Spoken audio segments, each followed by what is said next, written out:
মাসালা। কুরবানি কার উপর ওয়াজিব? 6টা শর্ত থাকলে তার উপর কুরবানি দেওয়া ওয়াজিব। 1 নাম্বার, যে ব্যক্তি বুধ সম্পন্ন, অর্থাৎ কোনো পাগলের উপর কুরবানি ওয়াজিব না। 2 নাম্বার, প্রাপ্তবয়স্ক, নাবালেগ, যতই টাকা পয়সার মালিক হোক, নাবালেগের উপর কুরবানি ওয়াজিব না। 3 নাম্বার, ব্যক্তি স্বাধীন হওয়া চাই, দাসের উপর কুরবানি ওয়াজিব না। 4 নাম্বার, মুকিম হওয়া, মুসাফির অবস্থায় কুরবানি ওয়াজিব না। 4 নাম্বার, মুসলিম হওয়া, কাফেরের উপর কুরবানি ওয়াজিব না। 5 নাম্বার, নেসাবের মালিক হওয়া। এই যে 6টা শর্ত, বুধ সম্পন্ন, বালেগ, স্বাধীন, মুকিম এবং মুসলিম, আর নেসাবের মালিক হওয়া। কেউ যদি নেসাবের মালিক হয়, দেখেন নেসাব পরিমাণ সম্পদের মালিক, পাশাপাশি আবার তার ঋণ আছে। যে পরিমাণ ঋণ আছে, এই ঋণ যদি সে আদায় করে তাহলে তার কাছে নেসাব পরিমাণ সম্পদ থাকে না, তাহলে ওই ব্যক্তির জন্য কোরবানি আবশ্যক না। তবে দেখার বিষয় হচ্ছে এই যে ঋণটা করছে, কেন করছে? যদি একান্তই প্রয়োজনে ঋণ করে, চলতে পারতেছে না, এমতো অবস্থায় ঋণ, তাহলে এই ঋণ গ্রহণযোগ্য। আর যদি এমন হয় কয়েকশো কোটি টাকা ঋণ করছে, কেন? ওই যে ব্যবসা বাণিজ্য করবে, যেটা ছাড়াও সে চলতে পারত, এমতো অবস্থায় কিন্তু বাঁচার সুযোগ নাই।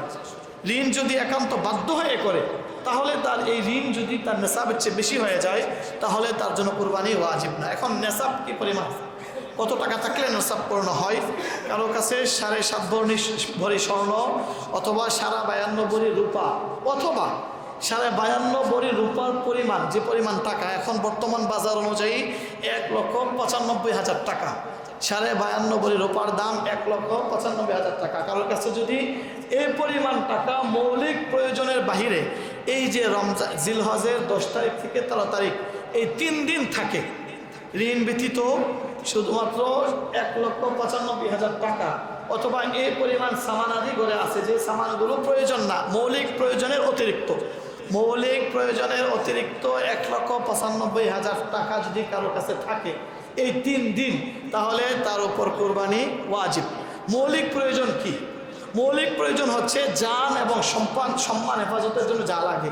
যেমন একটা ঘর দরকার মানুষের, এটা মৌলিক প্রয়োজন। সম্মানের জন্য একটা ঘর দরকার, খাবারের জন্য ঘরে কিছু চাল দরকার, এগুলো মৌলিক প্রয়োজন। এগুলোর বাহিরে যেমন টিভি মৌলিক প্রয়োজনের অন্তর্ভুক্ত না, গেম খেলার জন্য কম্পিউটার মৌলিক প্রয়োজনের অন্তর্ভুক্ত না, তারপর আইফোন এই যে 16 বা 17 প্রো ম্যাক্স 2.5 লক্ষ টাকার মোবাইল মৌলিক প্রয়োজন না। মৌলিক প্রয়োজন 4,000 টাকার মোবাইল দিয়ে হয়ে যায়। তো এই যে অতিরিক্ত, এই যে 1 লাখ 2.5 লাখ টাকার মোবাইল নিয়ে যারা ঘুরতেছে, অন্য কোনো কিছু নাই, শুধু এটার কারণেই তার উপর কুরবানি ওয়াজিব হয়ে যাবে। কারণ এই যে জিনিসটা, এটার দাম 2 লাখ টাকার উপরে, আর এটা তার মৌলিক প্রয়োজনের বাহিরে। ঠিক তেমনিভাবে আমার ঘরের আনুষঙ্গিক যে জিনিসগুলো আছে, এগুলো ব্যতীত যা আছে, এগুলো যদি প্রায় 2 লাখ টাকা সমমূল্যের হয়ে যায়, প্রয়োজনের অতিরিক্ত ঘরে পড়ে আছে, কোনো প্রয়োজন নাই, তাহলে এগুলো থাকলেও আমার উপর কুরবানি ওয়াজিব। আরেকটা মাসালা জানা দরকার, শুধুমাত্র আমার এই মাসালাগুলো আমরা মসজিদে প্রত্যেকদিন মাগরিবের সময় আলোচনা হয়, তারপরে আপনারা সবাই থাকেন না, এই জন্য একটু বলা।